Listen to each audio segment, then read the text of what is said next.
Hi folks, Spudrifle here at FlakCannonGaming.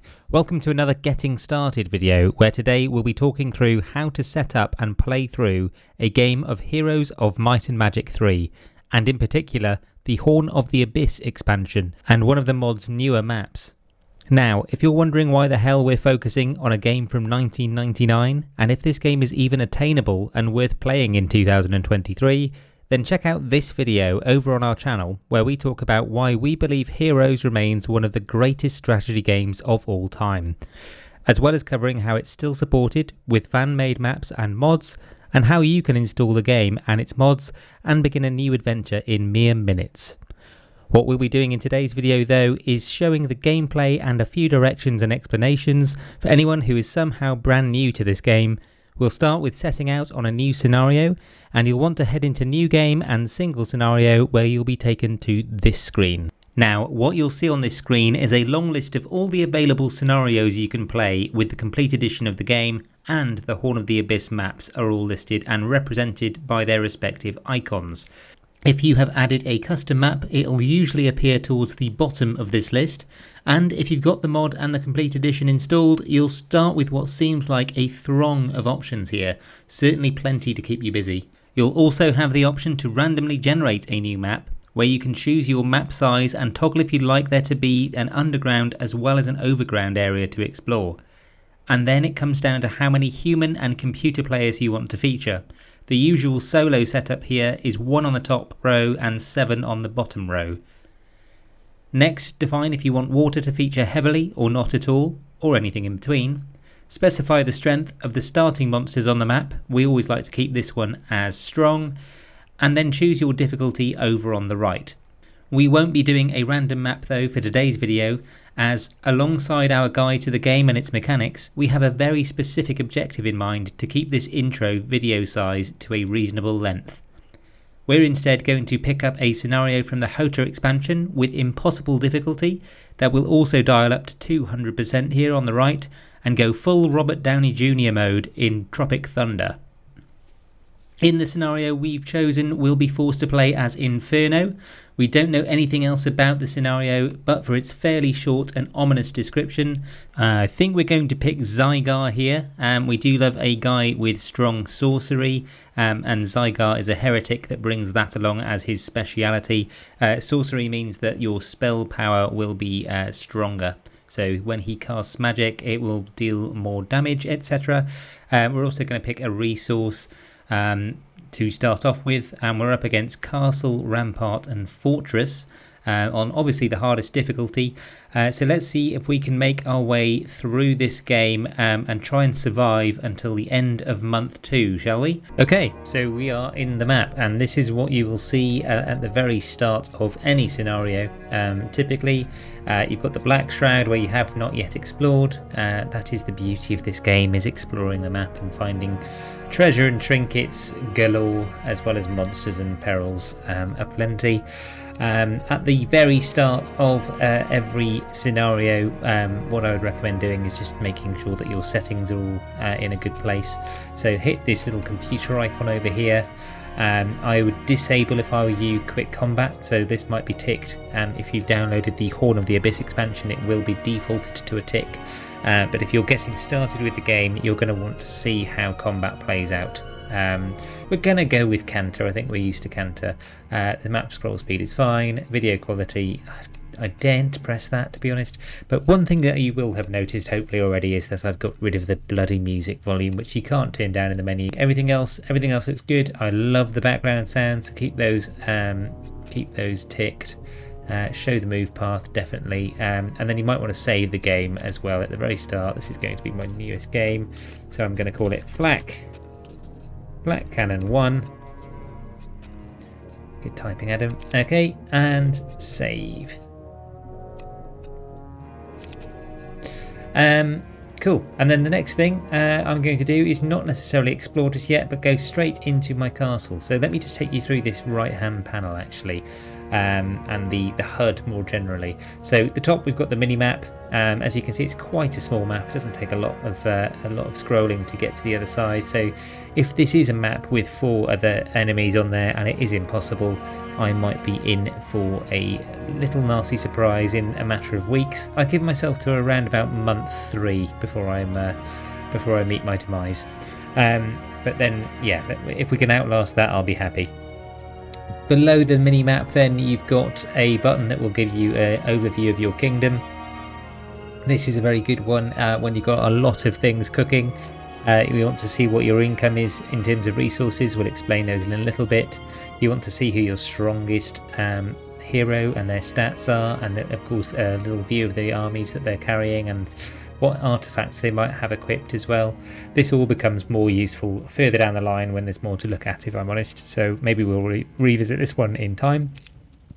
You can have a view of the world, although at the moment that's exactly what you can see in the mini-map. We haven't explored the world, and that's not going to be adding a lot of value to you yet either.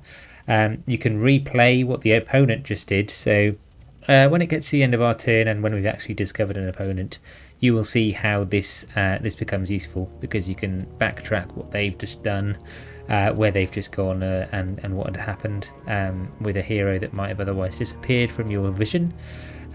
This button, I'm not going to press this yet, but this is the puzzle to the Holy Grail. So this entire line is dedicated to the Holy Grail, actually. When you reach an obelisk, you'll see a puzzle slowly reveal itself, and once you've done that at least once, you can view this puzzle again to get another grasp of where you think it might be. I'm not sure if there is a Holy Grail on this map, but I should hope so. When you've reached the location that you think the Grail is buried, you'd waste an entire turn if you did this, but you'd use all of your movement points to dig for the Grail. Sometimes that can be a fun side quest, and it does bear dividends, but it's a time-consuming one to pursue that. This next one, there's no quest log in this map by the looks of things. If we were playing the campaign, there would be a quest log, I think. The tent represents whether or not you want to sleep or wake your hero. All that will really do is get rid of the message that you'd otherwise see when you end your turn with this timer symbol down here that says you've still got a hero with movement points. Are you sure you want to end your turn? If they're asleep, it will skip that message. Casting a spell, so if I click on either one of my people here, I will see that they've got 10 spell points and 26 spell points respectively at the moment. Hopefully they've got a spell book. They do. They don't have any spells whatsoever though, or certainly Zydar doesn't, and nor does Ash, so that's a fat lot of good. So casting a spell isn't going to do much at the moment. This next button is the view scenario button, which I think is just going to repeat what we saw before we got into the game. I'm particularly irked by this last sentence of all we can still hope for is to merely survive. I mean, that is generally my attitude towards this game for the most part, but it would be nice to be told what you have to do to win. System options, we've been through that already, and then this button just cycles through your heroes. So this is what you press at the very end of your turn when you've spent all your points, and what I would recommend doing before the end of your first few turns is build something in your home, your hometown. We have Cinderspire here, our castle, so let's go into that. This is what you'd see, and what you grow to love about this game is how you can develop out these. Oh my god, I've just realised something. classic mod scenario this. I've just realised that they've started us with absolutely nothing but Mercury, which I think I asked for at the start, and they've given me the bare minimum of that anyway. Well, this is going to be incredibly hard then, folks, but that's what it's all about, eh? So I've started with no resources whatsoever. In your resources then, going along the bottom, you're going to have wood, mercury, stone or ore, sulfur, crystal, gems and gold. Now this is a particularly cruel scenario where I've started with 0 of everything apart from the mercury that I requested, and hence I cannot build anything in my castle to begin with. so it's going to take some grafting, this one, and I think it's going to add to our ultimate demise that we've got a lot of collection of resources to do. Now, normally I would pour all of my energy into getting experience for my hero, but given we've got no gold whatsoever, I'm going to have to take the gold here to start going, I think.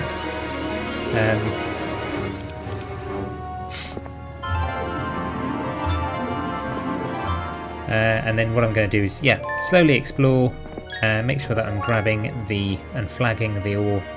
That will mean every day that passes I will get some stone coming in.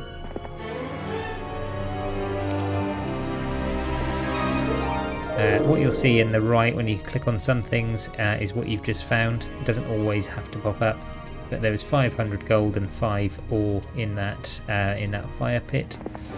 I can hire 15 imps for free by going to that crucible. And what I'm doing here in game one, turn 1, is just exploring the area. I've got a bit more gold behind me now, so I'm going to give Ash some experience and hope that will give her something positive. There are loads and loads of things to find as you go through exploring the map. If you right click on each of them, it will tell you what they do, and most often than not it will tell you if there's something there to be had. For example, that crucible that we just went to, I've taken the imps out of there for this week, so 15 have joined my army, but there will be 15 again there as of week 2 day 1, so the start of next week. When Monday comes back around, the best day of the week in this game, you will get more creatures. Then there are other things that they tell you what they do when you go to them. You only have to do that once per hero. I would learn a 2nd level spell by going to this shrine. I would get a spell power or a knowledge for 1,000 gold if I visit this school of magic. And then there are things like windmills, which would normally say not visited next to them. I don't know why that one isn't saying that. It might be that there's something obscuring my path there and I can't actually get there. But again, this refreshes every week, and you go to a windmill once a week for a handful of random resource. So it's always good to stop by or dedicate one of your heroes to be the runner who goes to get these resources on a weekly basis. Let's finish this turn then. I'm not going to be able to move much further. Can't build anything, I don't think. I should have had a look at these though. We've got hellhounds, golgs and imps coming through. So this main fortress in the centre here is where you go on a weekly basis to get your creatures for your army. These can all be upgraded, so this is the base level of each of the creatures available in Inferno. Every faction in this game has got a different 7 creatures. There's loads to explore and enjoy. I do like Inferno. My main boys, if you will, are the Arc Devils, so the upgrade of the Devils down here, who can basically use that flame teleport across the entire map and then reap you with their scythe. They are mean buggers and I do like them. Pit Fiends as well, pretty good. They can do a bit of resurrecting on demons, so that's quite fun. Gogs are the archers here. There's only one archer class in Inferno. Ifrit are kind of the fiery genies of the world. You've got Cerberus that come out of the Hellhounds, and then you've got probably one of the shittest things on the game as the default single unit imps. They do upgrade to familiars, but they're not particularly strong. Yes, I think what we're really after here is going to be the requirements for a city hall. So if you right click again on the buildings here, they'll tell you what they do. The bottom 7 are all dedicated to those creatures we just viewed. The middle 7 are kind of advancements on Inferno, and you can build an Order of Fire, which is unique to this faction. Brimstone Storm Clouds are unique to this faction. and a castle gate as well, which is really interesting. It can allow you to pass between two unoccupied Inferno towns. The city hall though is going to give me 2,000 gold per day. It only costs 5,000 to build, but I do first have to get a marketplace, which is in every faction going, a mage guild level 1, which is where you get your spells, and a blacksmith, which is on this faction something that will give you an ammo cart, which isn't particularly all that useful. But anyway, so that is my first day done. I'm going to end the turn there.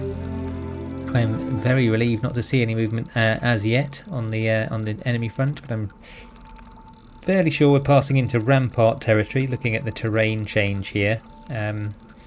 Ooh, so that's a new creature. So that's a creature, along with the Seaman actually, a creature that only exists in the Horn of the Abyss expansion. They've done a really good job on the modelling for the mods on this game that I've mentioned in this video and previous. It really does feel like it was an official expansion rather than just a mod. Right, fire magic please. So, what's on screen here is a red border gate. To get through that gate, you'd need to find the... there's a tent. There's a tent that you would pass through, which would then allow you to pass through this later. So, I'm guessing this yellow two-way monolith is very important. And takes me somewhere of magnitude, but I can't get to it until I've passed through or discovered the tent that would otherwise allow me to pass through. Okay, so now we've got enough wood, we can start building these 3 fundamental ones. I'm going to go with Mage Guild first. You can only build in a town once per day. If I had more resources, that would have meant me building things that I could build in the previous days, but I don't think there's enough resource going around for me to justify that at the moment. I've got to give you the experience really. Pathfinding is pretty good. It allows you to move quicker across the map, but on a medium map that's less important really. The star axis, I love these because they're free. It just puts your spell power up once per hero. The churchyard is going to be full of zombies. Again, I can't really take these fights on. Places near and far. Oh gosh, here we go. Seeing eyes. We're going to start seeing some enemies now. So these seeing eyes from the... Okay, so the eyes of the Magi, or Magi, depending on how you say it. They are going to show me what's around. And it looks like this could be the base of one of our enemies, the purples. Green is down here. You can just about see green there. That is them, but I can't quite right click on them. Uncharted territory. It's not uncharted. You lost the chart. Oh mama. So there's a garrison there, which is similar to the garrison up here, this red border gate, in that you have to pass it to get to the other side. However, that one's full of bad things, all things that should come out of Inferno though, I will say. It doesn't actually tell me how many of each, so I might throw, later in the game, I might throw a redundant hero at that, just so that I get the quantities. I want my spell power with Zydar to be nice and juicy, I think. I can learn blind by going here, so that's good. Blind is a very good spell. City Hall is up and running. So that's the boring stuff out of the way. Well, not quite, because if I upgrade my castle then Citadel, I can get to a capital which will start giving me 4 grand a day. And then I can start spending some big boy money. But will I be dead by then? Very much, probably. What I've just done there is put my hero in the castle because I want him to stay put for the time being. Just having a look in the tavern for other people that I could recruit. Oh hey! We ended week 1 and for some reason we got lots of resources at last. I guess that's just a difficulty setting made by the modder. So all these spells along the bottom will now be in Zydar's book because he's been at the Mage Guild in this town just by clicking into it whilst he's visiting or garrisoned. Garrisoned means in this position. Visiting is there, in case you wondered. Oh, some wood has appeared. I don't think that was there before. Maybe it was. Right, my first port of call is going to be to smite these gremlins, but I'll get some free imps first. Master gremlins are of the tower faction, so the icy boys, and they are good because they're a level 1, but they're archers. I am going to pursue them because I do need the experience. So sometimes you'll be less interested in doing that. I'm going to stone skin these boys because they're doubtless going to get thrown at as they flutter forwards. So this is the battlefield, so to speak. So you've got this kind of hexagonal map. It's very tactical in that way. There are obstacles that you cannot traverse, such as this thing down here, which can be used to your advantage. So in another fight where it was going to be a little closer, I might think about kind of grouping my army around this one so that they couldn't be attacked from all sides. This is my Gog. He's going to, you can see a broken arrow symbol there. That would be a full arrow if he had a really good shot at them, which usually happens when they're closer. But from across the entire width of the battlefield, it's a half arrow, so he's only going to do kind of half damage, so to speak. We're going to target the 10 first because they're going to do the most damage to my imps. The Cerberus should do a good job there. It's not the Cerberus yet, it's a Hellhound, but let's call them that, sorry. My Gogs will make short work of the rest. So we got 15 free imps before we started. We saw them off quite easily because they're quite weak. Intelligence, that's good. Get a bit of gold. In the spellbook, in the combat area, there's many different things. Again, it's a case of right-clicking to understand what's going to happen. The duration will be based on the spell power of your caster, and down here is the important number. That's how many spell points you've got. So I've got 23, which means I could do blind twice, and I'd have 7 left. So I'd probably only be able to do 1 magic arrow, for example, or slow, which would mean somebody couldn't come towards me quite as quick. So what you could do if you're trying to get over the line with something is try and make, so if I was to sell 10 mercury to these people, I could make 500. I'm going to do it because it allows me to get my capital, and then I've got a steady income stream, 4k a day.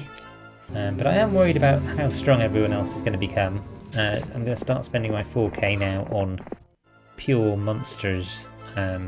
Really, actually, I'll upgrade the Mage Guild once more first, because that's how we're really winning. I really wish I had haste, which would be down here. The lightning bolt's good. Oh, that is very close. I've got a feeling that they're just around the corner here. This could be over before it's begun. Right, 27. That's good. We've got to start kicking into gear now, I think. To hell with you! There we go, there's the Red Keymaster's tent. I should have spotted that before. So the Red Keymaster's tent will allow me into here, the red border gate, and through that yellow portal. Right, we'll get the hellhole on the go. We're starting to build our available creature base. We'll have an army soon, an army ready to lose. Good little consideration, and with that, I am going to go... Oh god, I didn't even check. Was that two-way? Ooh, thank God for that. This is interesting. This is a prison, so that's going to be my next objective, I think. Is with Ash, I'll try and get an army that can take those things on. If I can take these things on, I can free someone from the prison, send them to this garrison, see what's in there, see what's defending me, essentially. Ah, see, that guy doesn't look very strong. Bane looks attainable. That's all I'm going to say there. Oh dear. So this guy's got a devil. He's got what looks like a phoenix. And this guy, oh, that's Thane again. And he took that on? Oh, I'll go and get that gold thing off them, I think. I guess something I haven't said yet is how creature growth works in this game. So at things like these stations where I've got the Hall of Sins, there's 16 goals available to me at the moment, which I might as well pick up. But in a castle, it's typically around 30, then 15 to 20, 10 to 15, 5 to 10, probably 5 to 10 there and there actually, and then probably 3 or 4 of these level 6s and 1 or 2 of the level 7s a week, depending on the size of your castle at the time. So we found a few artifacts along our way so far: the Spirit of Oppression, the Mystic Orb of Mana, and the Dragon Bone Greaves, all of which their descriptions are on the screen as I right click on them.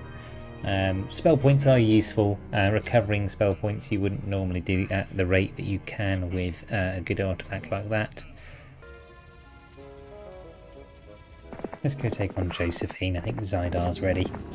Hopefully this this path is now blocked for her anyway. I think she can click past me. Yeah, I'd say that they're all doable. We're going to go with Josephine first because she's about to get all of this juicy stuff. Okay folks, so actually, do that 1 second. Oh, brilliant, just within reach. So I'm going to give my Gogs, my Demons, my Pit Lords, and my Cerberus, and you know what, my Efreet as well, because why not? Give that over to Zydar, so Zydar can go and do the dirty on Josephine, expecting the best thing to happen would be for her to run away. But can she run away with something blind? That's the question. I'm going to blind her... Seaman. Haha! Suck that. Right then, I can get all the way across the other side, and my Efreet Sultans should make short work of those basilisks. Get the Cerberus going for them as well. The Pit Lords can move forward. Runs away. Right. Good. So, Magogs. This is combat tactic tip number 1. When you've upgraded your Gogs to Magogs, they have a fireball explosion as opposed to a direct fireball hit. So if there's something grouped together like this, I would aim at the middle thing because it's going to harm everything around it. And you can tackle things like ammo carts. Ammo carts provide unlimited ammunition to shooters, but to be honest, rarely does a battle last so long that your archers run out of arrows. Right, that's one gone. Next. I don't like the look of those Gorgons. Oh Christ, this is actually a lot harder than that last fight. I think I just got big for my boots syndrome. They've got quite a lot of demons. It's, we've got 20 hard demons and they've got 35 otherwise. So I'm gonna get tactical here, I think, and defend the archers because that's my strongest point at the moment. When it comes to the archers, I'll shoot the Cerberus, I guess. Oh, Jesus fucking Christ! What the f***? Okay. Excuse my expletives, but I am, as you probably would be, around day 7 of week 4. So at the end of month 1, I've got a level 10 or so hero. This person is, I don't even bloody know what, level 100 and something? They've got attack 32, defense 42, power 33 and knowledge 35. This is the end. This is going to be the lesson learned. I should have done something to see how strong this person was before I moved in for the kill. But they are going to hit me with everything they've got, and it's going to hurt. And I don't have the patience nor capacity to recover from this. What I could do is surrender. Alas, I could not surrender. The strength of the AI was too much for Zygar, and inevitably Ash met her doom, defending our Inferno fortress some 8 days later. We never made it to the end of month 2 and didn't have an icicle's chance in hell of ever actually winning that scenario. If you've played this game before, where did we go wrong? Admittedly, some of the modded scenarios like this one are designed for expert players, and we are by no means that. But it feels like that sort of calibre of opponent was unassailable, especially given the map size. I do hope though that you've enjoyed our foray into the gameplay of Heroes of Might and Magic 3, and if you've never played it before, I hope some of our teachings were of use. Remember to check out FlakCannonGaming for many more videos like this one, as well as reviews, tips and tricks videos, and highlights from some of our live streams too. As always, let us know all of your thoughts and advice down in the comments, and until next time my friends, see you later.